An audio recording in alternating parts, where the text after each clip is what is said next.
नमस्कार, आप देख रहे हैं न्यूज़ नेशन का डिजिटल प्लेटफॉर्म। मैं हूं आपके साथ रोमिता तिवारी और मैं हूं आपके साथ संजय यादव। 18वीं लोकसभा की शुरुआत हो गई है। आज देखा आपने कि तमाम जो सांसद हैं और जो दिग्गज चेहरे थे वो सभी आज बारी बारी से बाकायदा शपथ ले रहे थे। लेकिन सबसे पहले आपको समझाते हैं कि शपथ ग्रहण की प्रक्रिया आखिर कैसे होती है। आज जो प्रोसेस चल रहा है वो क्या होता है, रोमिता? देखिए, यहाँ पर प्रोसेस जो है वो कुछ इस तरीके से चलता है कि जब सत्र की शुरुआत होती है तो सबसे पहले जो नवनिर्वाचित सांसद हैं उन्हें शपथ दिलाई जाती है और उसके बाद ही उनका जो कार्यकाल है वो आगे बढ़ता है। हालांकि पोर्टफोलियो जैसे ही बंटवारा हो जाता है विभागों का, वहां जाके वो कार्यभार संभाल लेते हैं, लेकिन नवनिर्वाचित सांसद के तौर पे सबसे पहले आज प्रधानमंत्री नरेंद्र मोदी की तरफ से पहले शपथ ली गई और उसके बाद एक एक करके प्रोटेम स्पीकर ने सभी को शपथ दिलाई। इसमें होता क्या, देखिए मैं आपको बताता हूँ। तमाम सांसद है, 543 सांसदों को शपथ दिलवाना 1 घंटे में ये काम पूरा नहीं होता। 2 दिनों का वक्त लगभग लगता है। लेकिन सबसे पहले प्रक्रिया क्या होती है कि चूंकि प्रधानमंत्री के तौर पर खुद नरेंद्र मोदी शपथ ले चुके हैं, सबसे पहले उनकी शपथ होती है। उसके बाद कैबिनेट के जितने चेहरे थे उनको शपथ दिलाई जाती है, मिनिस्टर्स को। उसके बाद बारी आती है सांसदों की। तो सांसदों की प्रक्रिया ऐसी होती है कि राज्य वाइज अल्फाबेटिकली ये चुनाव होता है कि सबसे पहले उस राज्य के सांसद को शपथ दिलवाई जाएगी जो ए से शुरू होता है, यानी अरुणाचल, असम, ऐसे करके। फिर उसके बाद बारी आती है बी वाले राज्यों की, सी वाले राज्यों की। ये क्रम अगले 2 दिन तक चलेगा, यानी कल तक चलेगा। उसके बाद प्रक्रिया आगे बढ़ती है। लेकिन आज दिलचस्प चीजें कई सदन के भीतर देखी गई, रोमिता, जिसमें आपने देखा होगा कि राहुल गांधी और अखिलेश यादव और जो अयोध्या से सांसद चुन के आए हैं, वो जो विपक्ष की मेन सबसे फ्रंट वाली चेयर थी उस पर बैठे हुए थे। इसके बाद इधर प्रधानमंत्री और बाकी सारे चेहरे बैठे हुए थे। ये अजब, मतलब एक तरह से कहा जाए कि इस बार बिल्कुल अलग नज़ारा है। अच्छा, दूसरा ये है कि ये भी कहा जा रहा है कि इस बार सबसे युवा हमारी संसद होने वाली है। कुछ नेताओं को छोड़ दिया जाए, जो खास करके भारतीय जनता पार्टी की टॉप लीडरशिप है वो 60-62 के ऊपर है, वरना सभी जो एवरेज एज निकाली गई है वो 54 साल के आसपास है। तो ये कहा जाए कि इस बार हमारी संसद में बहुत सारे ऐसे चेहरे जो राजनीतिक तौर पर कहा जाए कि वो यंग फेसेस दिखाई दे रहे हैं। और ये एक अच्छा संकेत इसलिए भी है क्योंकि कहा जाता है कि जब युवाओं के हाथ में देश की बागडोर होगी, क्योंकि वो युवा किसी ना किसी क्षेत्र का प्रतिनिधित्व कर रहे हैं, तो ऐसे में वहाँ के विकास को रफ्तार मिलेगी, वहाँ पे और ज्यादा डेवलपमेंट होने के चांसेस होंगे। नई पीढ़ी से कनेक्ट करेंगे। हाँ, आधुनिकता के जो इम्पोर्टेंट बात है जिसके बारे में आप भी जिक्र कर रहे थे संजय, कि राहुल गांधी, अखिलेश यादव और चाहे हम अन्य सांसदों की बात करें जो विपक्षी दलों के हैं, उनकी तरफ से आज पुरजोर तरीके से अपनी मौजूदगी दर्ज कराई गई। क्योंकि इससे पहले के जो चुनाव रहे, चाहे आप 2014 की बात करें, आप 2019 की बात करें, विपक्ष की मौजूदगी उतनी कारगर दिखती नहीं थी जितनी इस बार है। और यही वजह है कि आज उसका असर भी दिखने के लिए मिला। संविधान की प्रतियां लेकर ये सभी सांसद पहुंचे थे, जिसमें राहुल गांधी, सोनिया गांधी भी शामिल थे। और जो मैसेज कैंपेनिंग के दौरान डिलीवर करने की कोशिश राहुल गांधी या विपक्षी दलों की तरफ से की गई थी कि अगर इन्हें इतना नंबर मिल जाता है, इतना मैंडेट मिल जाता है, तो ये तो संविधान बदल देंगे। और उस वक्त भी आपने देखा होगा कि कैंपेनिंग में राहुल गांधी संविधान की प्रति लेकर पहुंचते थे। इवन जिस दिन उन्होंने प्रेस कॉन्फ्रेंस की नतीजे आने के बाद, उस दिन भी इस बार वो पहुंचे एक पॉइंट है।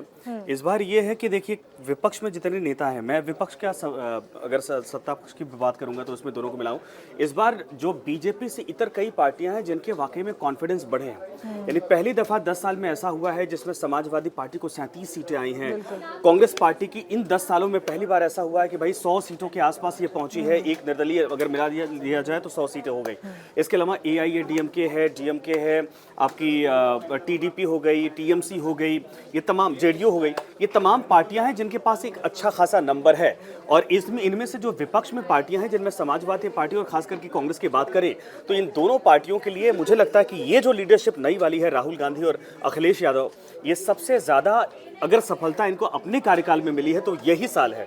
इसीलिए इनके हाथों में जब साथ में संविधान दिखाई देता है और कुर्सियों पर बैठकर एक दूसरे से बातचीत करते हैं या फिर सदन के भीतर आते हैं, तो इस बार वो कॉन्फिडेंस दिखाई दे रहा है। लेकिन ये जरूर है कि वो एक सिंबॉलिक संवैधानिक प्रति लेकर गए थे, वो जो पूरी किताब है लेकर गए थे। और इसमें ये दर्शाने की बार बार कोशिश की जा रही है कि देखिए, जो आपके वक्त यानी हमारे सामने जो बैठी है, जो सरकार मौजूदा है, ये इसी संविधान का अपमान कर रही है, इसी को बदलने की कोशिश कर रही है। और हमें आपने नंबर दिया है, ठीक है, विपक्ष में आपने बिठा दिया, लेकिन हमारी जिम्मेदारी बनती है कि हम इस संविधान को किसी भी तरीके से इसमें हस्तक्षेप नहीं होने देंगे, इसमें कोई चेंजेस नहीं होने देंगे। इसको अगर कोई छेड़ेगा तो उसके लिए हम डटकर खड़े होंगे।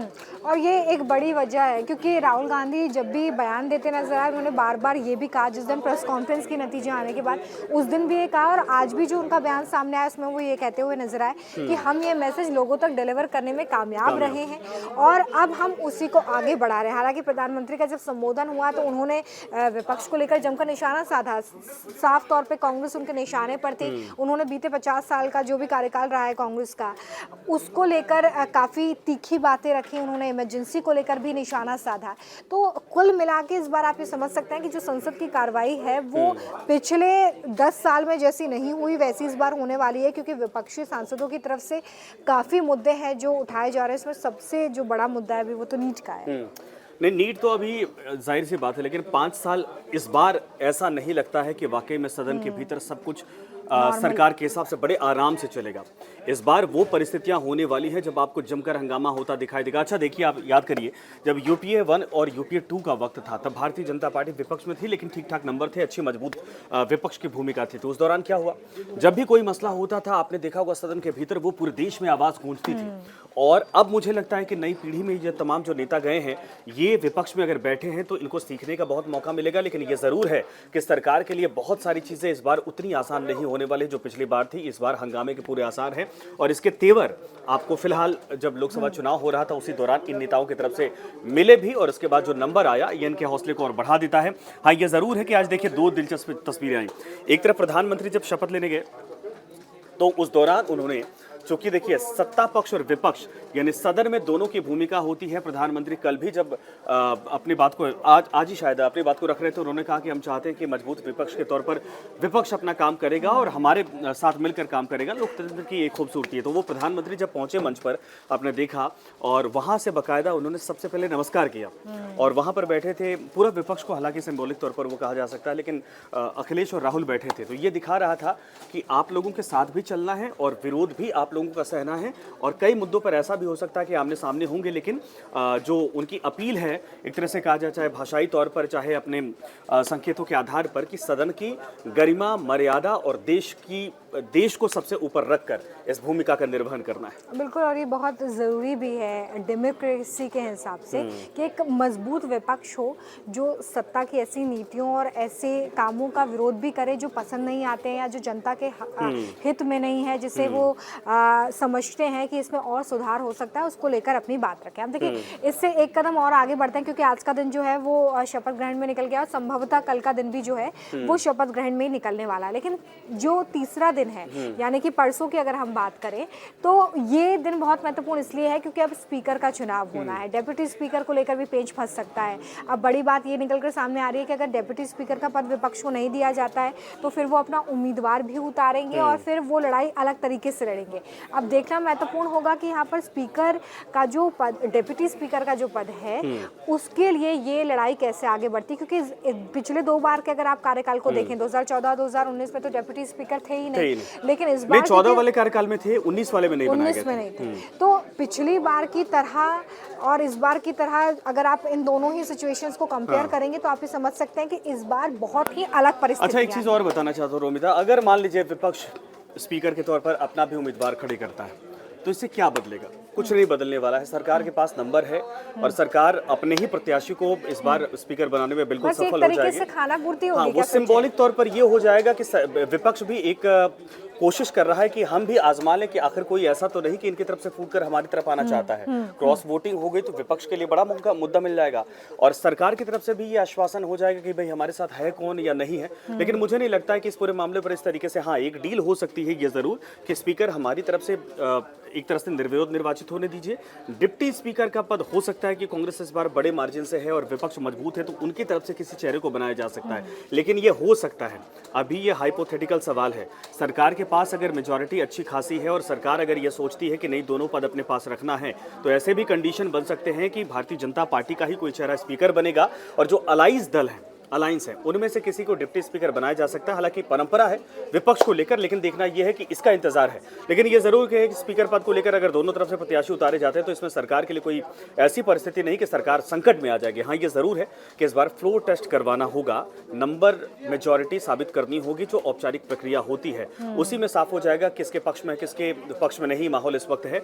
और मुझे लगता है कि जब ये फ्लोर टेस्ट की प्रक्रिया होगी ना, उसी दौरान विपक्ष समझ जाएगा कि हमें अपने प्रत्याशी को उतारना है या नहीं उतारना है। तो ये एक समय पर निर्धारित फैसला हो सकता है, वेट एंड वॉच की स्थिति में इस वक्त कांग्रेस हो सकती है या कांग्रेस के साथ जो अलायंस है वो हो सकते हैं कि उनका अगला कदम अब क्या होने वाला है, लेकिन फिलहाल ये जो पूरी कार्रवाई है वो आगे बढ़ रही है। इसमें एक दिलचस्प बात है रोमिता, अगर इसको समझिए आप, इस बार अगर नेता प्रतिपक्ष राहुल गांधी बनते हैं तो नेता प्रतिपक्ष होने के नाते उनकी भूमिका बहुत बड़ी हो जाएगी।